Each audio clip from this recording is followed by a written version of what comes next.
Welcome to A New Lens with CommonGood Capital, where we talk with investors, RIAs, fund managers, and philanthropists about their experience within different impact investing themes, as well as explore the power of stewardship in capital. I'm your host, Jeff Shafer, CEO of CommonGood Capital. Today, we have the pleasure of chatting with Toussaint Bailey. Toussaint is the founder and CEO of Uplifting Capital, and I'm sure we'll learn more about that here today. Prior to that, he was CEO of Enzo Wealth Management, as well as he had a career practicing law. So welcome and thanks for joining us.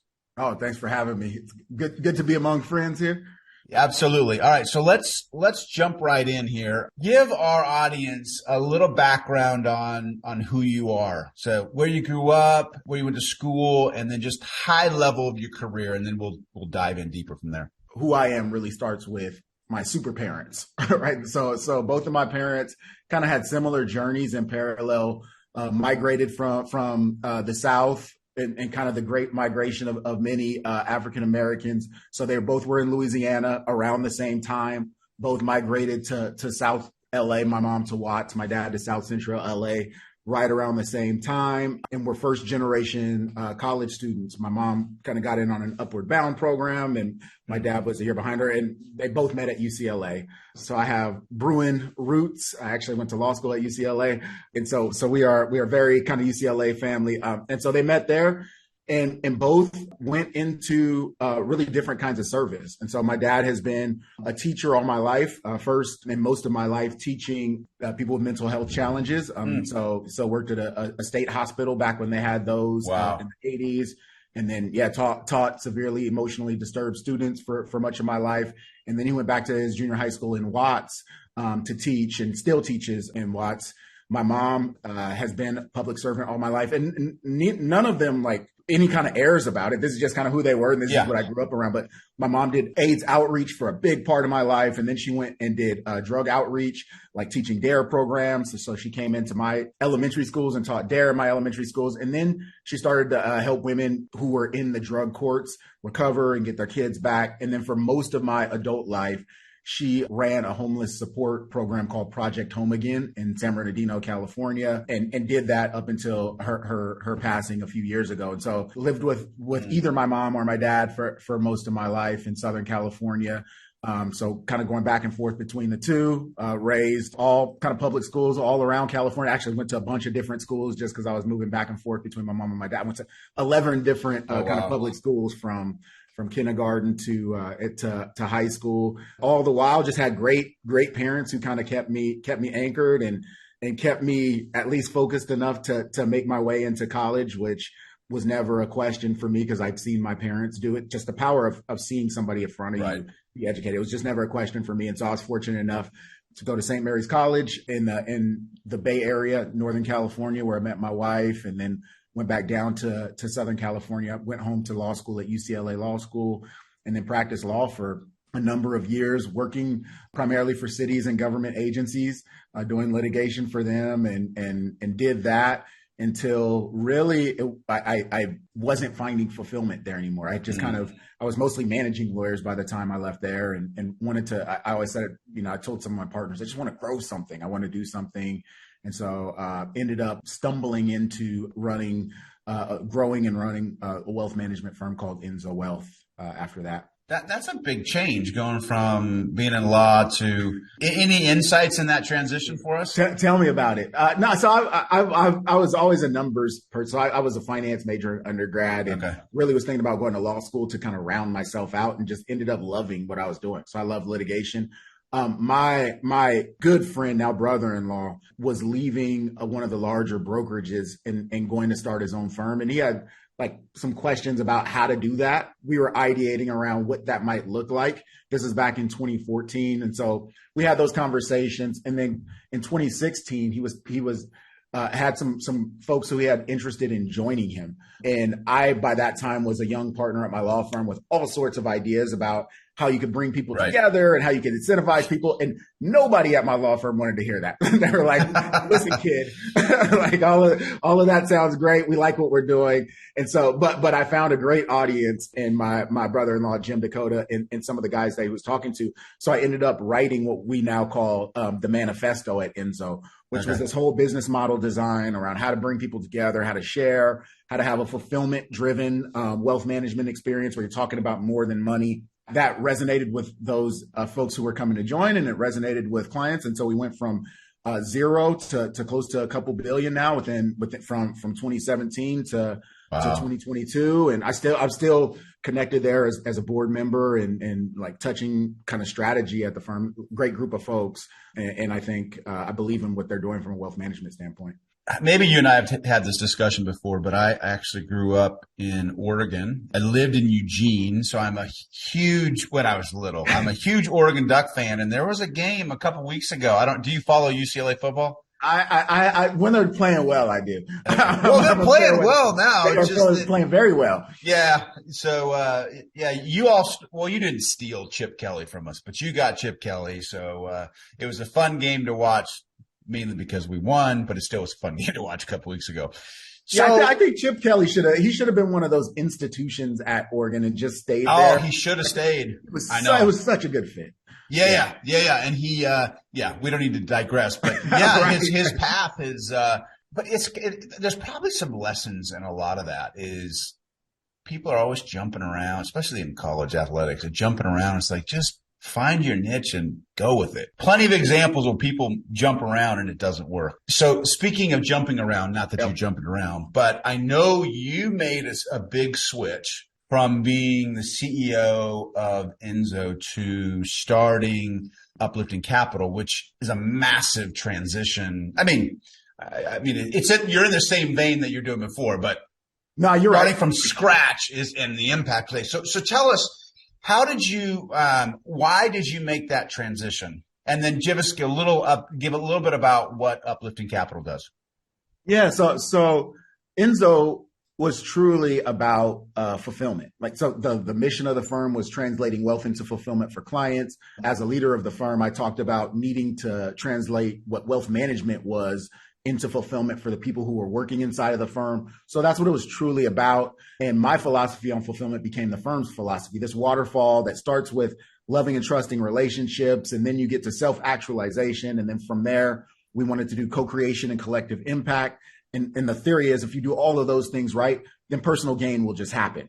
Mm-hmm. And so talking about that and helping clients with that is one thing. But I got to a point where my fulfillment, I made my way down that. So loving and trusting relationships, I had that at Enzo. Kind of self-actualization and getting to lead something and grow myself as a leader, I had that. But this collective impact just was the stage that I was at in 2020 with all the upheaval going on in the world. I was deeply affected by the killing of George Floyd. And so I started to lead a series of conversations around having better talks across differences and better communication across differences, first in wealth management, first inside of Enzo. And then I started to publish some of those in something called the Just Listen Project. And connecting with that impact, I knew there was no way I could go back to doing that on the side, mm-hmm. and be this kind of wealth management leader over here. Even at a firm that was built around fulfillment, I needed to bring those two things together. In that process, I became deeply interested in the intersection of things like venture capital and private equity and real renewable energy infrastructure, all these different things where you could do well while doing good. I know you are no stranger to that. Yep. So I did not grow up in a family with a bunch of wealth around it, right? You can imagine my mom doing social work, my dad teaching public school. Like wealth just wasn't a huge part of our conversations. And it wasn't until I got to Enzo that I really realized the power of capital to help people live differently, to help other people. And so I was sitting next to these advisors and these clients at a firm that collectively had over $1 billion. Like people we talked in billions. Yep. And so there's all of this ability to unlock all of these things. And I knew that there was all these issues over here that I wanted to affect. And when I learned that there could like the goals of helping the capital owners do well and helping these folks who could put that capital to work, make impact and also make returns through that capital. When I found out that those two things weren't mutually exclusive, I became obsessed with marrying those things, not only from kind of introducing capital allocators to these investments, but building a wealth management experience around these allocations based on what I knew of advisor pain points. So what can I take from all these years that I've spent making advisors and clients happy and use that to open up the floodgates of capital to these really, really cool and interesting investments that happen to really make an impact that's good for people, planet, and economy. And so that is the reason for the shift. And we kind of met the right teammates and put it together and got some believers who put some capital behind us, and off we went. So it's interesting. I can relate to, in a different vein, but I can relate to where you were at. It was after a back surgery for me that kind of brought me to my knees, metaphorically and literally, for the first time when my wife and I are making some investments. This happened to be in the affordable housing space. I had two lenses. One was, the investment side. And for the first time, I was being challenged to think about what happens to that community, those affordable housing assets and people and community, when you infuse heart into it. Mm-hmm. And once you saw, and I'm going to define it a different way, once you see the power of capital, apart from philanthropic measures, it's hard to go back. And so I sat there as the president of a large organization, faking it for about 9 months until I could figure out, how to actually go do this. So I understand exactly where you're at.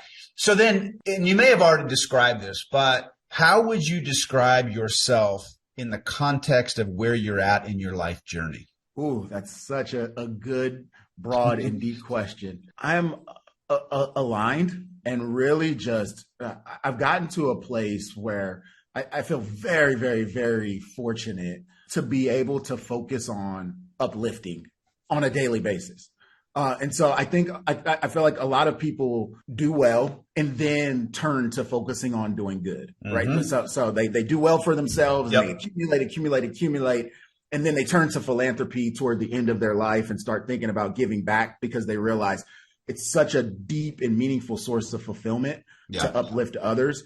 I think you and what you're doing and I and what I'm doing are in the very fortunate position to get to do both at the same time. And for me, my life's work now is about helping other people unlock that goodness real time in the midst of their life. So not wait to finish accumulating it and then start distributing because they've made it kind of in this self-contained kind of vein of success, but to realize that you can flow all those things at the same time. And so that's what I'm doing now. I'm using all the relationships and all the experience that I had built through Enzo and prior, and using that to uplift people in one sense, but it's also self-sustaining. So my life is an example of what I'm hoping to give to other people. Like we're doing well as a firm, as a fund manager, and as a platform, helping people get invested and doing good. Like I'm seeing the impact that we're having, and it's really, really rewarding. So I'm going to make an assumption. You can correct me if I'm wrong. The assumption that I have of you is that you have not gotten to a point financially where you can check out and do whatever you want and start to give the philanthropy. Am I right on that? I don't want to. That is a solid assumption. Okay. Well, but here's why I bring it up, because what you are doing is you are risking, but what you're doing is you're actually walking the walk. I mean, you're not sitting with $20 million and you're going to do this. You're saying, no, I want to take the risk now. I want to engage in this now. And I just commend you as an example of how one should, I mean, not maybe should, but how one can do it versus just simply waiting. I'll get into discussions with people about impact investing and other things, and they may say they're a naysayer. And there's a side of me where I want to tell them, until you actually risk some capital or your time in this, I really don't want to hear your opinion, because it's a different, I mean, I don't say that, but it's a different deal. Like, what you're doing is you're risking your income, your family security for this. And so anyways, I just, to double click on that. Yeah. First of all, my prior job was a really good one and much less risky, not only financially.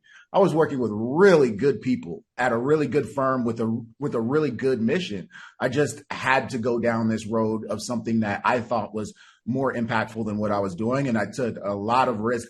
Personally, my wife is sitting next to me over here typing away, and is probably the most underpaid, most talented person. You know, she sits right next to me in terms of how poorly she's paid for the work she does too. And so I think we both have taken on this risk, and we expect it to be rewarded. The same as I expect anybody who's investing with us to see financial rewards at the same time as they're seeing impact. We expect to be rewarded for the entrepreneurial risk we're taking, but to be sure, we've taken risk based on both the impact we think what we're doing is going to have, and also the kind of financial return, long-term financial return we think it's going to have. So again, reading between the lines, and I guess you did say this, but I'll be a little more blunt. For you, jumping into this was about aligning your values, about a greater fulfillment. And so what's interesting about impact investing, and it's not an either or, but a lot of people talk about impact investing to the cause that you're investing in. There's another side you can come at this, and you've already alluded to this, and it's honestly, where I'm maybe slightly more drawn to, is when you or I jump into this, whether it's our capital, whether it's our time, there is a joy and freedom that comes out of this, because it's not just about yourself. It's not just about your personal gain. Now, obviously you hope that will be there, but you can see how it's impacting others. I mean, you change your whole career because of that. Yeah. So that's why I like the word uplifting. There's ambiguity to it. So it's both a thing that you do, but it's also a feeling. So you can be uplifting other people, but you can also feel something that's uplifting. And so for us, when we talk about what impact investing promises, part of that is financial returns. So this is non-concessionary impact investing. Part of that is making an impact outside of yourself. But part of that is also this engagement, this uplifting that happens when you do make that impact and when you do have that financial return. And I think connecting people to the stories of impact beyond data, connecting people to the beautiful relationships that happen around kind of the humanity of uplifting others. That's something that we shouldn't gloss over. And that's one of the fears I have around the greenwashing conversation. In one sense, we need actual measurable data that's underlying the impact we have, but we can't shy away from telling these impactful stories because that's part of the gift of impact investing. It's an important part of the gift. Yeah. And in fact, I'd be curious if your experience is similar. Sharing that message in the financial services industry, not only the numbers, but also the story and the emotions. There are many times when the audience is looking at me like, wait, did you just bring emotions and values into this? And so then they automatically think that I've turned off my investment brain. I'm like, no, I've got them both turned on at the same time. Yeah, I haven't turned off my investment brain, and I haven't turned off my measuring brain even for the impact. Yeah. But you can best believe the reason why your clients are asking for impact investments isn't for the data. Right. And it isn't necessarily for the financial return, because they could get that elsewhere. They're looking for something. They're seeking some sort of outlet to connect with something beyond investments. And so us as advisors get sort of or asset managers get apprehensive about having that conversation, but it's one that clients are seeking. They're thirsty for that conversation. Yeah. So this is a really broad question, and so you can answer it however you want. How would you say you're trying to change the world? I'm trying to be a conduit and an access point or a lever for people uplifting others in a way that leaves them feeling uplifted themselves. I'm trying to introduce people to the idea of finding personal fulfillment through uplifting others, and understand that those two things go hand in hand before they get to the end of their lives and are ready to kind of gift everything through a will or through a trust. Like the goodness of your life is inextricably linked to doing well for other people or the planet or the economy. If people can understand that, and I'm an agent for that, and I know you are on the exact same or very similar mission, then I've met my purpose. I've fulfilled my purpose. So I was driving in today to work, and I don't know why this thought came into my brain, but I mean, it's what you and I do. But I was just thinking there, I'm like, I long to have people look at their investment capital differently, but more importantly, to experience it differently. And what you just described is, and again, it's weird in the financial services space to talk about your capital influencing you. I mean, it's always about, well, frankly, just get a return because I have this goal over here. But when people think about what it means to be a steward of that investment capital, which I think is a much bigger term than even fiduciary. I mean, there's joy. I mean, like one of my passions is men and women who are incarcerated or formerly incarcerated. I was in the prison 2 weeks ago. Now, this was not a pure investing thing, but to meet these guys in one of the roughest prisons in Colorado, I mean, to see them as human beings, yeah, some of them have done some bad things. Some of them will never leave, but to even see how they are able to change. And in this case, it's philanthropic stuff, but to know that some of my time and some of my philanthropic dollars go to that, I'm like, this is amazing. What a gift. What a gift. We're hardwired to be moved by that. And I think the idea that there's this trade-off or there's this exchange is what keeps people away from doing more impactful things. And so to me, really finding ways to dispel that, or finding ways to make people comfortable that you can do it all. If we can do that, and philanthropy is a lever that should be pulled when it's appropriate. Sure. Volunteering is a lever. Advocacy is a lever. All these things are levers. But if investing is your access point, like the proliferation of opportunities to invest for impact is such that people should know about those and be able to do those. And like what gets unlocked for us as human beings, we see it when we watch stories. We see it when you see the family hugging in the airport, whatever we get connect to ourselves when we see other people or help other people feel uplifted. And so the ability to do that with your portfolio, for advisors, the ability to help clients do that with their portfolio, just what happens there is magic. I'm out to make more magic. Right? Yeah. Well, and I'm assuming part of your strategy is to effectively communicate that message, whether it be through technology, whether it be through storytelling. I'm assuming that's part of your platform. Absolutely. So it's values alignment, right? We've seen what can happen in the public equity space. Some of the really effective direct indexers who are starting with the most basic or one of the more basic asset classes. We've seen what can happen when you really start to help people connect values to investments, and you do that in a way that's very user friendly and very relatable. The opportunities to do that in the private markets are so much more vast. And so to give people that same sort of alignment experience in the private markets, and to give them the data that backs that, but then really drive home this kind of personalized storytelling that allows them to really experience their impact. We call it impact engagement, to really engage with their impact and more deeply is a critical part of our kind of thesis and investing experience. You mentioned this earlier, so I'm going to have you expand on this. You mentioned the power of capital. When did you realize the power of capital, and maybe what does that mean to you? So really, it's working with financial advisors. So part of that is seeing I realized the power of money as the first kind of professional in my family at the level that I was at. Like a practicing lawyer, seeing six figures on my check was mind blowing to me, and I thought I was rich. And so the power of money there, just to be able to comfortably rent and all of those things. The power of wealth, I saw leading a wealth management firm and seeing people's lives change, seeing people live with more freedom, seeing people actually you don't find fulfillment in money, but you can certainly remove some of the barriers to a more fulfilling life.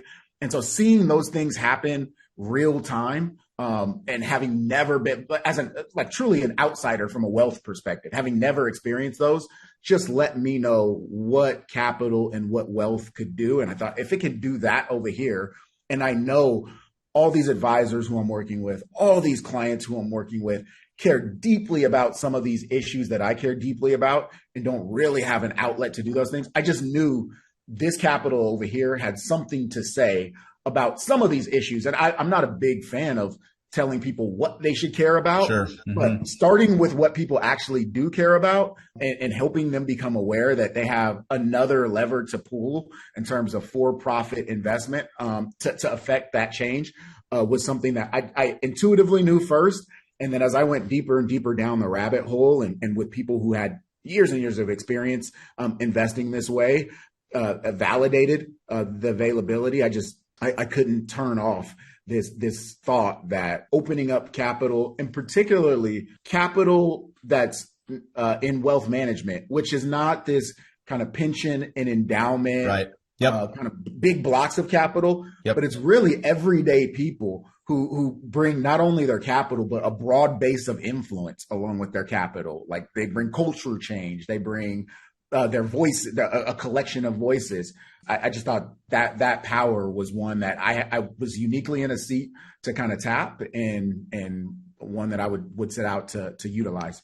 Every example that you just gave of the power of capital was on a positive sense. Did you see capital as a CEO of Enzo be destructive? It's not so much that I saw it be destructive, but I knew from my upbringing that it was the goodness that this capital was being used for was exclusive. Okay. So I would use the word exclusive more than destructive. All of these benefits were really, really tightly held, going back into these same groups of people and not even necessarily consciously.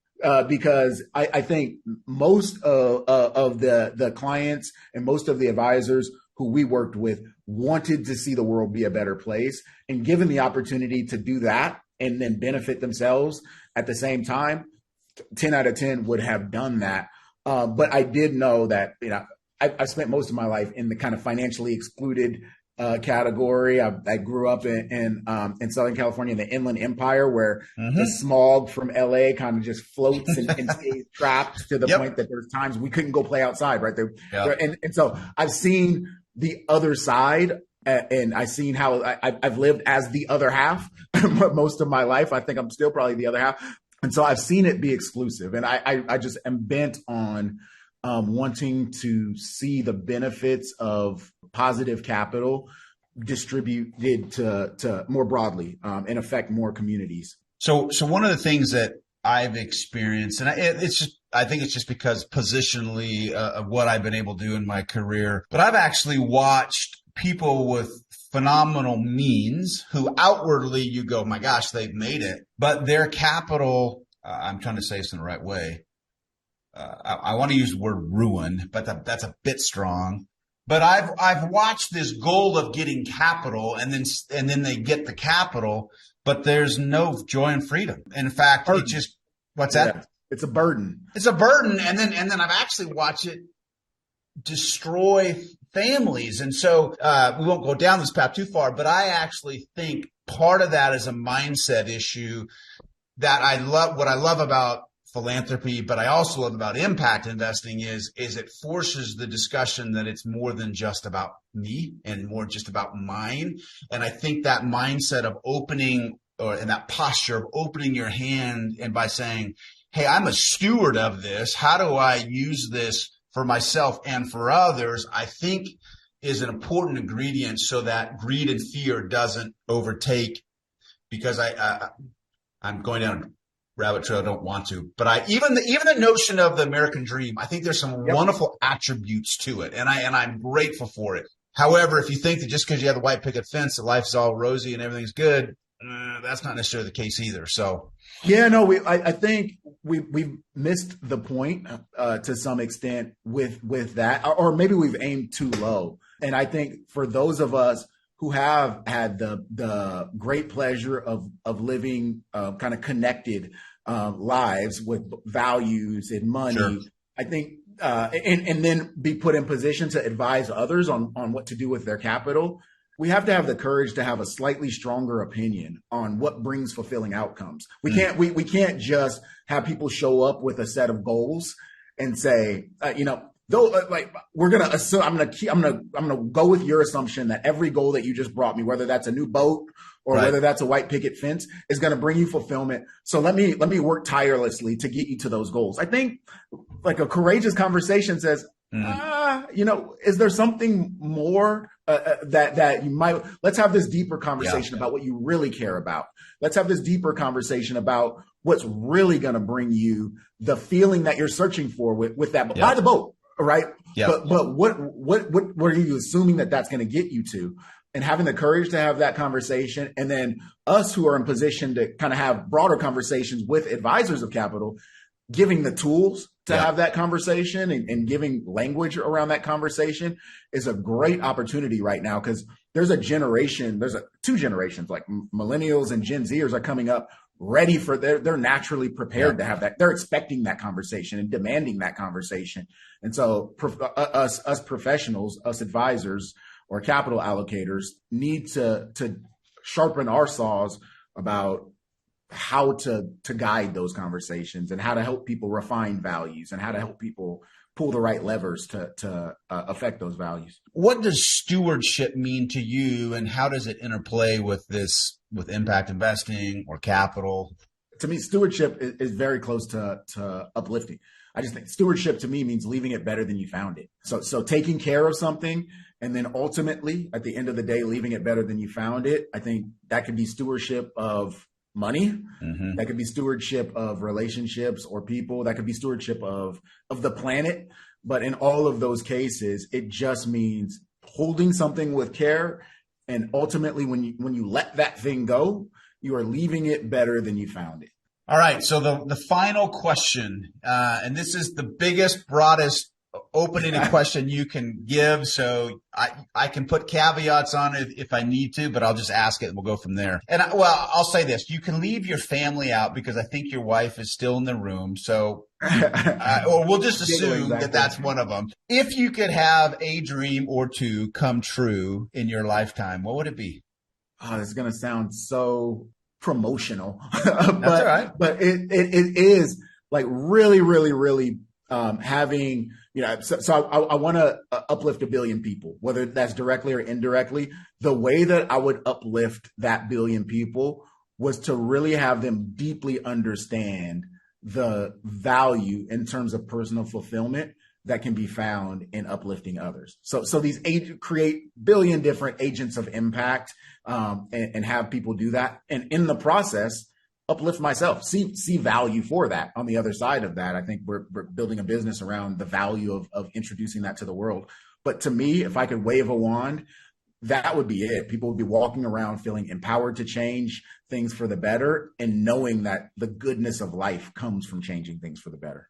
Have you had any of these discussions with your kids? Or are your kids too young? I don't remember. Oh no, we have these in kid language, but we have our 5 family values kind of written up on a board, and nothing goes above kindness, right? So kindness, gratitude, patience, cooperation, and grit. We talk kindness over and over and over again. And a big part of that kindness conversation is around how good it feels to be kind. Like, does it actually feel good to treat someone unkindly? Yeah. Or does it and when they do something kind, doesn't that feel amazing? And so they're starting to understand the goodness of, for yourself, like this, the kind of enlightened self-interest that comes along with uplifting others or uplifting the environment around you. Well, for transparency, I didn't tell you I was going to ask that question. So clearly those values are important to you. The fact that you could rattle those off for your family is stinking doggone impressive. My 4-year-old twins could rattle those off. Yeah, you just, we actually have family values, and we've got a mission statement, and I can tell you our mission and whatnot, but like the values, I'm like, man, so you just totally inspired me to go back and get those things memorized. Yeah, the secret is we have them written in the dining room.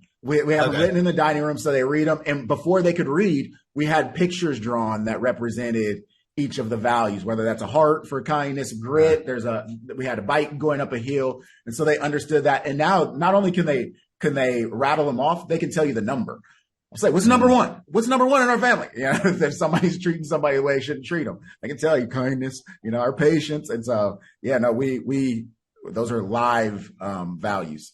Well, it just reminds me, if you look at the family unit in America today, and maybe around the world, but I know America, it's not in a great spot. And so just hearing just that simple example of being a parent and having those values visible and communicating with your kids, holy cow, how impactful that is. Yeah, that is our impact, right? Like that. I mean, I can do all I want in my lifetime, but I think if we can get these to kids earlier and earlier, if they grow up with this in their guts, because part of what I got, the gift that my parents gave me is like it was unquestioned. I could not go into some form of service, even if I tried to, no matter how much I tried to resist it. I just saw it as a kid. And I think if we get this kind of desire to impact and some of these values into our next generation, we're in such a better spot, and it's a much more impactful form of kind of positive change than trying to do it all ourselves. Well, I appreciate you taking the time today. I appreciate your vulnerability. Obviously, you and I are on a very similar wavelength, so it does make this conversation easy. But I just want to say that I'm cheering for you. It's going to take a bunch of us out there to try to move the needle here. So if I can ever help you out, let me know. But we'll have links to people can find you and where to find you on this podcast. But I appreciate your leadership on the home, and we will continue to see you on the circuit. And I want, and next time, well, maybe not next time, maybe too soon because I'll see you, but whatever, 5 years from now, if you can, I want to hear that quantified number, if there's a way to track it, of how you're doing on your 1 billion. Yeah, we're tracking it. And so let me thank you too for this platform, for the courageous jump that you were early but before everybody was talking about impact investing and sustainable investing. Your leap had a lot more risk than mine, even in 2020. And so for your trailblazing and for everything that you're doing to just build the ecosystem, I am deeply appreciative, and my work largely stands on your shoulders. So thank you. It's funny. It's what you said earlier. I mean, it definitely has been a journey and a walk of faith. I wouldn't be fair if I didn't say I'm getting something out of it. I am grateful, although sometimes I want to hit my head against the wall.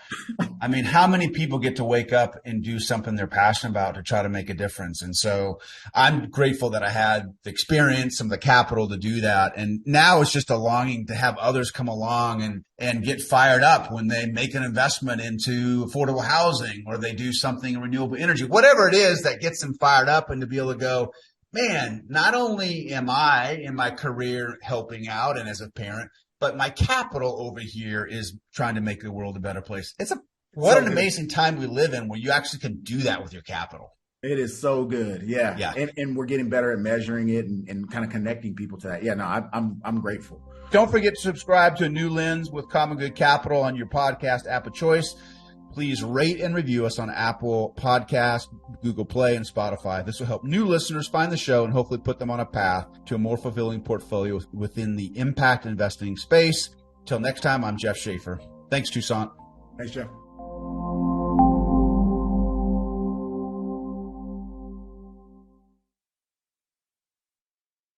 This podcast is a production of CommonGood Capital. It does not constitute an offer or a solicitation of an offer. Such offer would only be made through a private placement memorandum. Prospective investors in private placement securities should be aware that making an investment is speculative and involves a high degree of risk, including the risk of losing all or a portion of an investment. Investments of this nature are illiquid and subject to substantial restrictions upon transferability.